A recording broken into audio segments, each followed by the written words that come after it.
If you do these odd things, it's not because you're weird, it could be because you're autistic, and this is why that might actually be happening. Leaving parties or groups early. Now, a lot of people would see this as rude if you go to a party and you leave early without saying goodbye, or you're in the middle of a conversation with somebody and then you leave. They may be like, hey, this guy's being rude. He's just left the party. Like, where's he going?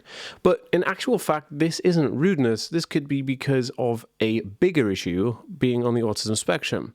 Now, for me, I don't like to spend any longer than maybe an hour maximum inside big, large group gatherings or parties, because it's way overpowering for me to be there with all that sensory stimuli, all that noise and all that emotion, because the social behavior is draining and you need kind of like a recharge after being around a lot of people. So I can only last probably about 40 to 45 minutes maximum, maybe an hour. And the same with my partner. She doesn't like that either. We can only really do with a certain amount of socializing in big parties because it's just too much noise, too many people, too many conversations. But why does this happen? Autistic people do this because when you lower your amount of input, could be sensory or masking, which is like pretending to be somebody in a social situation, conversations that are not really of interest to you and you don't know much about those things, especially conversations that are like small talk conversations. This can drain you. And when it drains you, it sucks all your energy and all your emotion, and you kind of get back to a 0 spoon moment. And 0 spoons is basically like you start your day off with 5 spoons, and you can spend a spoon on something that consumes your energy, and going to a party will consume all of your spoons' energies, and you have no spoons left, and you need to go home and reset. Leaving parties early and not saying goodbye to people doesn't mean you're weird. It means that you're protecting yourself from potential meltdowns and shutdowns, because this is what happens when autistic individuals do not protect those things. They have meltdowns, shutdowns, and it's no good. Okay, this next one is an absolute doozy. So me and my partner, who are both autistic, we get the same thing said to us a lot of the time. Your face doesn't match your emotion or feeling. And I'm like, well, what does that mean? Well, what do you mean? And they say, well, you may not be smiling, but you're happy. You may have a very serious look or an unhappy look on your face, but you're actually happy. And this is because autistic individuals can get a disassociation from the things that they're thinking about or feeling and the expression on their face. So a lot of people may think that you are just unhappy or sad, or you don't smile much, when in actual fact, you smile an awful lot, but it's not due to how you feel in that moment. So you could be watching a TV show that's really entertaining to you and just looking at it very seriously, or reading a book and looking at it very seriously. You could also be reading something that's funny or fun, but it's not always going to register on your face that you are having a good time or a fun time, because not smiling much isn't something that concerns autistic individuals, but neurotypical or non-autistic individuals find this kind of really interesting. They say, wow, you're unhappy or grumpy, or you're not very smiley much, which I think is kind of insulting, because people expect you to smile more. I don't know why. And my partner, Flavia, who's also autistic, would hear this all the time. As a child, people would say like, oh, you don't smile much, you don't smile much. So you'd end up faking a smile. And faking a smile could get you into kind of hot water, because if you're in a situation and you're talking to somebody who may be interested in you, but you're not really interested in them, but you're smiling loads because everybody's told you to always smile, it could get you in trouble. They may think, oh, this person's into me. And then it's like a whole can of worms, right? So autistic adults learning when they were younger that they have to smile for no reason could potentially be a damaging thing.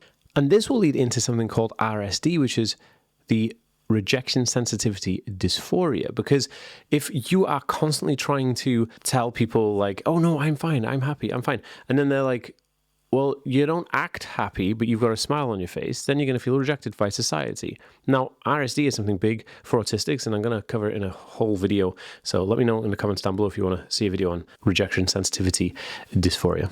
Okay, this next one is really interesting. It's not replying to messages. Now, we all live in a messaging world. Like right now on my phone, I have like a bazillion apps that I message people on, and it never gets any easier. And because of that, I have so many messenger apps and so many conversations to keep up with. Now, the thought of trying to reply to everybody becomes a task. And tasks and organization of tasks becomes quite a big deal for autistic brains, because it's trying to organize many different things, not to mention the fact that you have to understand socially what to say back to those people. And if you're having difficulties with social interactions anyway, you probably won't message those people back.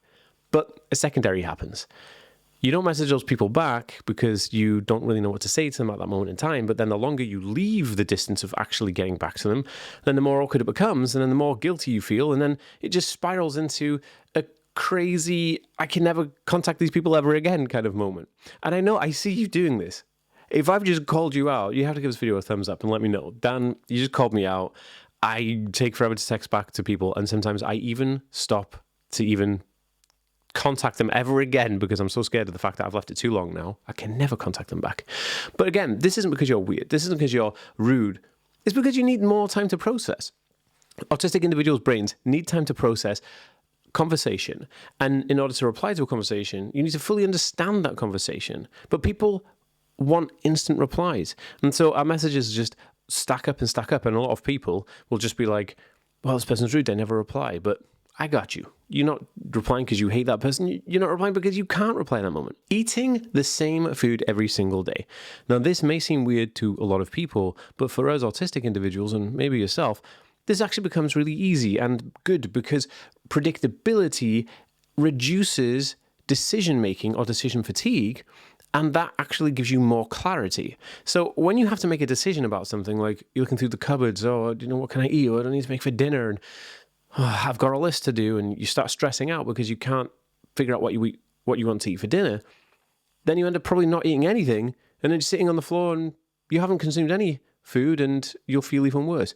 But if you already know, well, I'm going to have the same meal I had yesterday, I've already prepped it, or I've already had some prepped and frozen or in the fridge, then you have no decision fatigue. You can just put it in there, eat it. And then the second thing is that you're going to become comfortable with it because you know that predictability is comfortable, and comfortability allows you more headroom and headspace for different things in your life. Because task management and like decision making, all of these things become a pressure on an autistic person to deal with in real life. And there's lots of things we have to deal with in real life. So we have to reduce the amount of stress and pressure we have in order to live a happier existence. Oh, by the way, guys, my name is Dan, and I have autism and ADHD. I make videos just like this every single week. So if you want to follow along this journey and be part of this growing community, remember to hit the subscribe button here on YouTube and follow along on Facebook, TikTok, and Instagram if you're watching on there.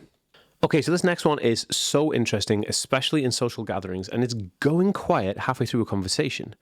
Now, an autistic person may be in a conversation with somebody, and we're talking away, and all of a sudden we stop. And we're silent. And the other person's looking at us as if to say, is this person going to continue this conversation, or have they completely left this planet?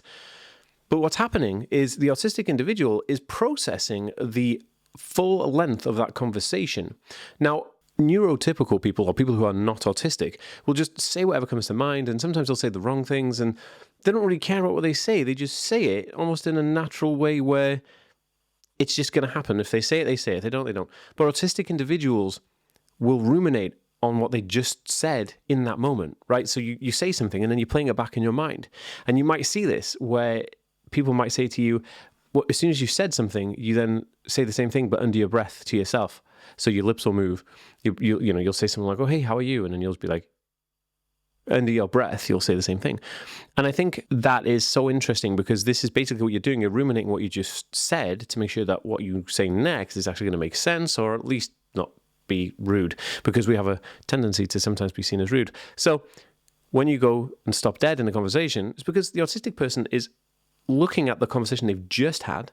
They're trying to know how to navigate the next piece. And that is so interesting. Now, if you guys want to talk to me on a one-to-one call, I have a free 15-minute call open. You can just click the link down below or go to theaspieworld.com/booking, and you can book it in 15 minutes with me, one-to-one, and then I can see if there's any help I can help you. I also do one-to-one work as well. So get on a discovery call, and I'll see if I can help you. Wearing headphones around other people, even in work environments. This is really interesting, and I have a very personal story about this. So a lot of autistic individuals will want to wear headphones in many situations and scenarios, and this would be because you want to lower the amount of noise or sensory input and stimuli that is coming into your ears. Even if it's just headphones with no noise cancellation on it, it just helps dampen the input. Hence why we have products like loop earplugs. Like, you can get these everywhere now for autistic individuals because of that reason. They're these small earbuds that you put in, and it helps reduce the noise, because reducing noise helps with comfortability because we're not distracted by the noise and it's not overwhelming us, so we can do other things.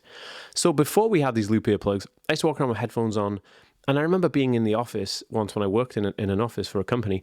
The company was expanding at a rapid rate, and so I had a huge meltdown in the office, and they allowed me to have headphones on afterwards. And so when I was wearing the headphones, one of the workers came to me and he was like, "Hey, how rude, you're wearing headphones in the office. I'm trying to talk to you and you're wearing headphones." I'm like, well, yeah. And then I tried to explain it to him. And then I got upset about this. I went to speak to my manager, and he came back and said to the guy, down's on the spectrum, he's doing this. And then the guy apologized. But it is seen as being rude. And a lot of people don't understand this. Like, when I went to take my kids to the fairground, I had to have headphones on because it's way too noisy. Or if I go to the play center, or if I go to the grocery store, or anywhere, even at home with all of our children, if we have all our children all together, because me and my partner, we have 5 kids between us. If we have all the children together, sometimes I'll need the headphones, and she will as well, just to dampen that noise. It doesn't mean you're rude, and it doesn't mean that you don't want to talk to anybody. It just means that you're trying to protect your sensory overload, sensory input, which is really quite fascinating, because a lot of people don't have that knowledge to think, hey, this person is actually just trying to block out a little bit of sound. They're not just being rude or not trying to talk to me.